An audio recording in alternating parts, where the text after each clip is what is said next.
They say it began on a night when the moon hung too low, as if forced down by something unseen. In the first 8 seconds, imagine this: a cabin deep in rural Alabama, 1892. Empty, silent. But on the floor lies a cradle rocking itself, steady as breath, though no wind moves, and no one is inside. That was the report sent to the county registrar. A simple note, another one found.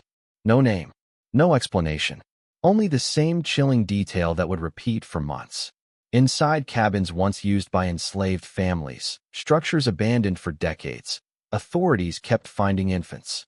Pale-skinned, quiet, unharmed, and impossibly out of place. No one in the nearby towns claimed them. No woman reported a missing child. No stranger had been seen traveling the roads. The county tried to handle it quietly. First one child, then two, then seven. Always discovered at dawn. Always lying in old cradles never built for them. Local newspapers were warned not to print a word. Churches were told it was a matter of state. Families whispered about old debts, old sins, old systems that were never dismantled, only buried beneath paperwork and sermons. But the truth was far worse than misplaced children, because all the cradles rocked the same way, rhythmic, measured, as though imitating the heartbeat of something that had once lived there and was trying to return. This is the forgotten story of the Alabama silent children, and why every official involved eventually disappeared. The few surviving documents are kept in a state archive basement under a false category: agricultural irregularities, 1891 to 1895.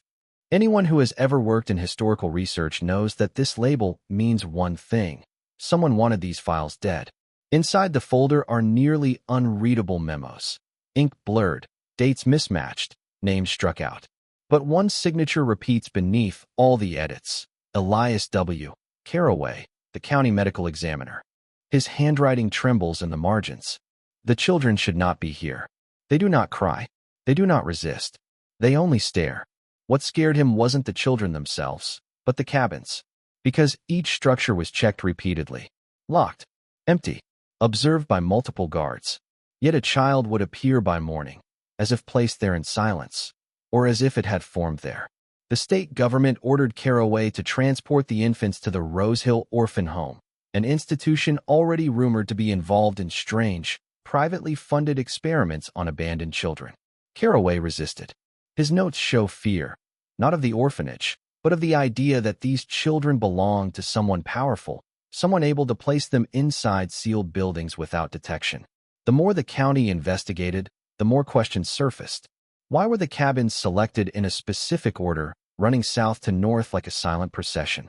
Why did every cradle show identical patterns of dust displacement, as if something hoisted the child, set it down, and then vanished mid-movement? And why did Caraway underline a single phrase, over and over, until the ink tore through the paper? These are not abandoned infants. They are messages.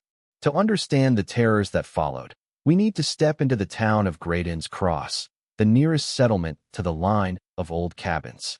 It was a quiet farming town, founded shortly before the Civil War, known for its church choirs and its unexplained reluctance to discuss anything older than 30 years. The town elders refused to acknowledge the cabin's history. Anything before 1865 was dust left to God. Outsiders mistaken this for politeness. Locals knew it was survival. Several families reported strange disturbances the same week the infants began appearing. Doors that wouldn't stay closed. Voices humming old hymns from empty rooms. Long ropes of tobacco smoke drifting from porches abandoned since the 1850s. None of it violent. All of it persistent. Then came the silence. Every night at exactly 2:14 a.m., the cicadas, the owls, the wind, everything fell mute. The quiet lasted exactly 6 minutes. When the sounds returned, children in the town would wake from sleep, pointing toward the northwest, toward the line of forsaken cabins. Parents questioned them. The children all said the same thing: someone is calling the babies back. Great Inns Cross sealed itself shut after sundown. Curtains drawn, doors bolted, but fear spreads faster than any lock can contain. Journal entries from that period reveal a growing dread, not of the infants themselves, but what their presence implied. Someone was reclaiming the past, and the past was answering. The state insisted that all discovered children be taken to Rose Hill, The orphanage perched on a red clay hill overlooking the county. To outsiders, Rose Hill appeared orderly, charitable, almost holy. But locals had a different name for it. The house that keeps secrets. Rose Hill was privately funded by a shadowy collective of landowners, church officials, and former plantation heirs who refused to let their family archives be examined. Their money built the orphanage. Their influence kept inspectors away. Caraway delivered the first 2 infants reluctantly. He wrote, "They do not blink until watched. When placed down, they position their hands as if gripping something no longer present." Within a week, Rose Hill reported the children as successfully integrated, but Caraway suspected something darker. He heard rumors of locked wards, soundproof rooms, and doctors who were not listed in any state registry. When he requested a follow-up medical check, the orphanage declined. When he returned unannounced, he was denied entry. When he persisted, he received an unsigned letter ordering him to cease all inquiries for the preservation of historical harmony. That phrase, historical harmony, appeared nowhere in official statutes. It was a coded term used by certain powerful families to suppress anything that threatened their narrative of the past. Caraway realized something chilling. Rosehill wasn't hiding the truth about the infants. Rosehill was part of it. The children were being collected like artifacts, not to be cared for, but to be studied. When Caraway marked the cabin locations on a county map, a pattern emerged, a perfect descending arc, bending toward the grounds of Rose Hill, and further still, toward a cemetery older than the town itself. These were not random appearances. They were steps in a ritual. He noticed each cabin stood on land formerly controlled by the same plantation family. The Warrens, known for their strict, punitive religious practices and their belief that purity must be guarded by sacrifice. But the Warren family line had ended abruptly in 1863 under circumstances never fully explained. Local folklore whispered that the Warrens practiced purity rites, ceremonies meant to bind the soul of a family lineage to a specific place, ensuring they remained untouched by the world's sins. Stories claimed these rites involved cradles carved from lightning-struck wood and lullabies sung backward to erase memories of wrongdoing. But folklore often hides truth behind symbolism. Caraway suspected that the children appearing in the cradles represented unfinished business, echoes of a bloodline trying to reassert itself after its collapse. His journal takes a darker turn. What if these children are not newcomers? What if they are returns? He returned to the first cabin for answers. The cradle that had appeared empty days before now rocked again. Inside it lay a single torn scroll of paper, as thin as onion skin. It held just 2 words. Bring them. This was no accident. Someone, or something, was orchestrating a reunion across time. Just miles away stood St. Lawrence Parish, a church with a stained glass facade depicting scenes curiously unrelated to Christianity. Mothers holding lamps, children walking alone in forests, and a hooded figure carrying a bundle. The parish kept the only complete pre-Civil War records, but the clergy refused all public access. Caraway attempted to petition the pastoral board. They gave him the same answer they had given researchers for decades. Some histories protect themselves. He found that phrase infuriating, until he noticed something strange. Every sermon during that period mentioned inheritance, burdens of the blood, and unfinished promises. Parish members avoided talking about the past, but seemed terrified of a future in which those forgotten promises were collected. Some claimed they had heard singing coming from the old church cellar. Low, slow, childlike, but not in a language anyone recognized. A retired member of the parish secretly met with Caraway and whispered a warning. They are not children. They are reminders. He refused to elaborate. Caraway began digging deeper into St. Lawrence history, uncovering a chilling connection. The parish had received large anonymous donations every time a child appeared in a cabin. It was as if someone was paying the church to stay quiet, as if the parish were the guardian of a secret so old, so damaging, that the entire region had agreed to suffocate it.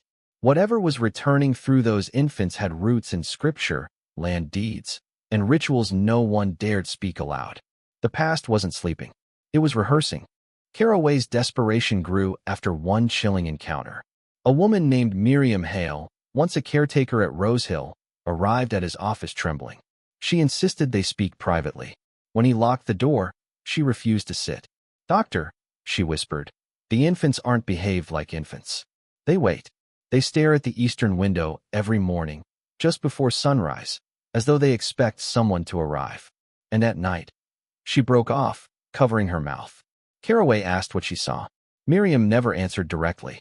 Instead, she handed him a cloth bundle.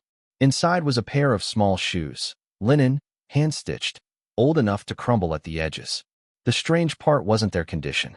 It was the initials carved into the soles, EW. Caraway froze. Those were his initials. He insisted he'd never owned shoes like that, nor had any child associated with him. Miriam stepped backward as he examined them, whispering. They were found under one of the cradles. No footprints, no dust, just these, like they were waiting for the right hands. Before he could question her further, a loud knock echoed from the hallway. Miriam panicked, shoved the shoes back into his hands, and fled out the back exit. Caraway later wrote the most cryptic line in his journal. Something old has mistaken me for someone I've never been. Still, he kept the shoes, not realizing they would later lead him to the truth hidden beneath Rose Hill. The next breakthrough came from an unlikely place, Silas Thorne, an elderly night custodian at Rose Hill. His family had tended the grounds since the orphanage's construction. Silas approached Caraway discreetly during a supply run. His voice rasped from decades of swallowing secrets. You're looking in the wrong places, he murmured. It's not the babies you need to worry about. It's the rooms they're leading us back to. He explained that beneath Rose Hill lay a network of tunnels older than the orphanage, older, even, than the town. Workers reported the tunnels were lined with timber charred black, as if from a fire no one remembered. Silas claimed that when he descended into the tunnels as a child, he found carvings along the walls, cradles, figures kneeling, and circular symbols braided like ropes. His father forbade him from returning, insisting their family had one responsibility, to keep the past sealed. Caraway asked what lay deeper inside. Silas hesitated, then whispered, a room no one claims to have built, and a stone slab like a table, but with grooves shaped like arms. He refused to describe it further. Only one detail slipped through his fear. There are names carved into that stone. Names of people who were never supposed to die. Caraway felt the first true chill of the investigation. The children might not be random. They might be replacements. And someone, or something, was trying to complete a ledger left unfinished generations ago. Digging into county land archives, Caraway discovered an anomaly. The Warren family plantation, once the most powerful estate in the region, declared bankruptcy in 1863. But the debt ledger didn't match any known financial institution. Instead, the creditor was listed under one ominous phrase. Inheritance keeper. There was no address, no signature, just a recurring symbol, a circle with 3 cradles inside. The same symbol Silas described in the tunnels. Caraway consulted local historians, who offered only myths. They spoke of a pre-war pact between the Warrens and an unnamed custodian of lines, a figure believed to protect bloodlines from extinction at a price. According to whispered lore, if a family's bloodline was disrupted through war, disease, or betrayal, the custodian would return what was lost in the form of newborns placed where the lineage once lived. But these children weren't replacements. They were claims. Historians insisted the custodian myth was just that, a myth. But Caraway's research revealed something terrifying. Every infant found in the cabins had a tiny, faded birthmark on the ankle, the same rare crescent-shaped mark documented on portraits of the Warren lineage. That's when Caraway realized the unthinkable. The children were not appearing at random. They were completing a bloodline. And Rose Hill was the collection point. The 6th child's discovery changed everything. Unlike the others, this infant was found awake, sitting upright in a cradle built for a child much older. The cabin was sealed from the outside, windows nailed shut, dust undisturbed. Yet the child sat silently, hands clasped, staring at the doorway before anyone entered. Caraway described the moment. When I stepped inside, the child turned its head slowly, as though recognizing me. It raised one hand, not to reach for comfort, but to indicate the eastern wall, as if something waited behind it. He found small scratches on the wall, deliberate, tallied in 6 rows. A countdown? A message? Caraway didn't know. The infant was breathing normally, but every so often would mimic the creak of the rocking cradle with its throat. soft, rhythmic, unnatural. That night, Caraway placed the infant in his carriage and drove to Rosehill. But halfway there, the child leaned forward and pressed its tiny hand against his sleeve. Silence fell across the road. Even the horses paused, shaking their heads. Caraway wrote, "It felt like the child wasn't asking me to take it to Rosehill. It was warning me not to." He returned home with the infant and hid it in his guest room. By morning, the child was gone, but in its place lay one object, a wooden tag carved with the symbol of the Warrens, and beneath it, the number 7. Caraway stormed into Rosehill demanding answers.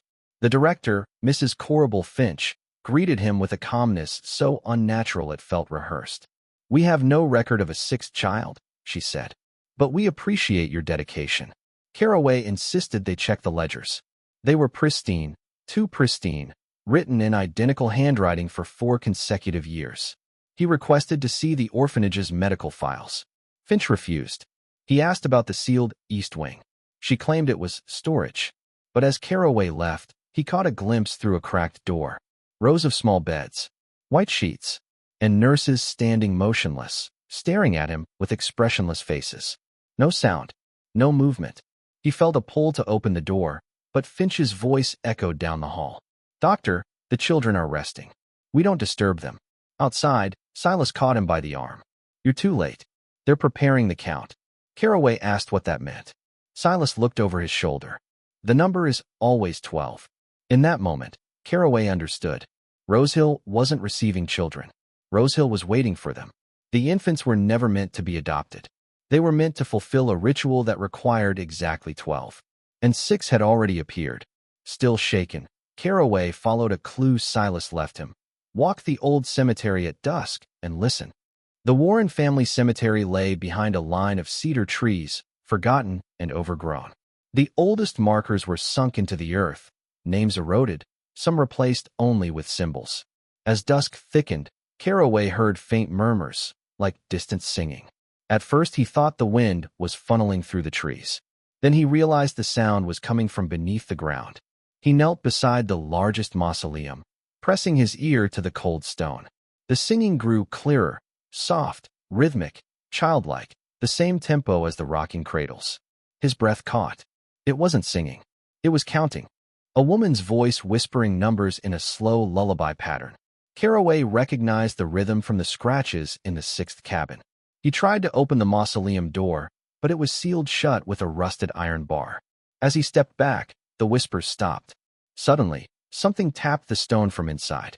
Once, twice, 3 times. Then silence. Caraway fled the cemetery, but the tapping echoed in his mind. If the ritual required 12 children, what role did the dead play in it? And why did it feel like someone in that mausoleum was waiting for him specifically? Caraway confronted St. Lawrence Parish next. They denied everything, until he mentioned the Warren symbol. Suddenly, the board members stiffened. One elderly pastor, Father Renwick, whispered, "You weren't supposed to find that. This is not your burden." Caraway demanded answers. Renwick sighed heavily, then gestured for everyone else to leave. Behind closed doors, he confessed what the parish had hidden for nearly a century. The Warrens made a pact, one that binds land, not people. If the bloodline collapses, the land calls it back. The children are not reincarnations. They are fulfillments. Every generation owes 12. Caraway felt sick. 12 of what? Renwick's hands trembled. 12 vessels. Empty of memory. Empty of past. The land fills them. The ritual completes the ledger. Caraway asked how the children appear in sealed cabins. Renwick answered, "They aren't placed. They manifest." Then he added something that chilled Caraway to his core. The land does not only reclaim children. It reclaims anyone who tries to interfere. Renwick slid a yellowed parchment across the table. It bore the same initials found on the mysterious shoes, EW, but the date beneath it was 1846. Caraway whispered, "What does this have to do with me?" Renwick closed his eyes. "You are part of the ledger, Doctor, whether you believe it or not." The parchment Renwick gave him was a fragment of an old family record, the Warren ledger. Its last entry read, "Elias Warren, born 1846. Taken before the count could be completed." Caraway stared at the name. Elias. His own first name. His heart pounded as he flipped the page. Clipped beside it was a sketch of a child, Same crescent birthmark on the ankle. Under the sketch, unclaimed. Caraway's mind spun. His family never mentioned any connection to the Warrens. He wasn't born in Alabama. His lineage traced to Virginia. There was no logical way he was connected. Yet the initials on the shoes, the parchment, the strange familiarity the infants showed him. He returned home, rummaging through old boxes, until he found his grandmother's diary. A passage leapt out. "We left Alabama because the land will not forget what it is owed." Caraway realized the unspoken truth. His family didn't leave Alabama for opportunity. They fled. His grandmother had been the last living Warren. She had changed her name to hide the bloodline. He wasn't just investigating the ritual. He was tied to it. And now the land had found him. Caraway rushed back to Rose Hill to find the children. He demanded to see all infants admitted in the past 6 months. Finch led him to the nursery. The cribs were empty. Every single one. Caraway's voice shook. "Where are they?" Finch smiled politely. "Adopted." Silas stepped into the hallway, shaking his head vigorously behind Finch's back. Caraway understood. The children weren't adopted. They were moved. But where? He noticed something else. The nursery floorboards were freshly scrubbed. Too clean. Almost polished. There were drag marks leading toward the east wing. Silas whispered, "They're preparing the room." Caraway followed the drag marks to the sealed door of the east wing. Finch tried to block him, but he shoved past. Inside were 12 cribs arranged in a circle, though only 6 were occupied. Above them, painted onto the ceiling, was the Warren symbol, 3 cradles inside a circle, surrounded by braided lines. The infants lay still, eyes open, watching him. Caraway staggered backward. These children weren't crying. They were waiting. Finch's voice echoed behind him. "Bloodlines balance themselves, Doctor. We simply assist." Caraway realized the missing infants were not missing. They were part of the ritual, and he had already become its center. That night, alarms rang throughout the orphanage grounds. Silas ran to Caraway's home, breathless. "They're completing the circle tonight." Caraway followed him toward the old cemetery. Thunder rolled overhead despite a cloudless sky. Trees groaned as if pushed by invisible weight. As they neared the Warren mausoleum, they saw Finch and several parish members gathered around a stone slab, holding lanterns in a tight formation. At the center lay the 12 cribs, only half filled. The other 6 children stood around the slab, silent and unmoving, as if positioned deliberately. The ground vibrated beneath their feet. A deep hum rose from the soil, shaking the lantern flames. Caraway confronted Finch. "Stop this. These children are alive." Finch turned slowly. "They are not lives, Doctor. They are obligations." Caraway shouted for Silas to help him, but Silas stepped backward. "I'm sorry. My family promised to protect the ritual." Caraway felt the earth pulse again. It was a heartbeat, slow, enormous, rising beneath them like something buried too long. The infants began humming the same, counting melody Caraway had heard in the cemetery. One of the cribs shook, then another, then all 12. The ritual was starting whether he understood it or not. The ground split open beneath the mausoleum, revealing a hidden chamber lit by an eerie red glow, neither fire nor light, but something older. A figure stepped forward, not human, yet shaped like one draped in shadow. Its presence made the air thicken. Finch knelt. The parish members knelt. Silas fell to his knees in terror. Caraway felt cold as the figure whispered in a voice that sounded like hundreds speaking at once. "The line must be completed." Caraway demanded, "Who are you?" The figure replied, "I am the keeper of inheritance. I return what was lost." The infants' eyes glowed faintly. They raised their hands in unison, palms outward. Caraway stumbled backward. "Why me?" The custodian's voice deepened. "You were the missing one. Elias Warren. The 12th soul." Caraway shook his head. "No, that's not me." The custodian reached out with a hand made of shifting shadows. Blood remembers even when names do not. In that moment, Caraway understood the truth. The ritual didn't need 12 infants. It needed 11 children and 1 adult of the original line. The last Warren. Him. The children were not to be sacrificed. They were his replacements, versions of him the land called back when he never returned. And now the land had come to collect its final piece. Caraway faced an impossible decision: surrender to the ritual or break a cycle older than the county itself. He stepped toward the infants. You don't have to do this. You're not bound to them. But the children simply watched him with ancient, empty eyes. Finch held out a ledger identical to the original Warren book. Sign your name, and the land will sleep again. Caraway looked at the custodian. What happens if I refuse? The air trembled as the custodian answered. The land will take what remains. The orphanage, the parish, the town, all that was protected by the pact. Caraway saw visions of Great Inn's Cross collapsing into dust, foundations rotting, crops withering, houses sinking into the earth. He realized the pact wasn't about bloodlines. It was about control, a system built to preserve a select group at the cost of everyone else. Caraway stepped toward the ledger, then snapped it shut. No. The ground roared. Cribs toppled. Trees bent inward like they were bowing. The custodian's shadow swelled, towering above them. Then the land takes you all.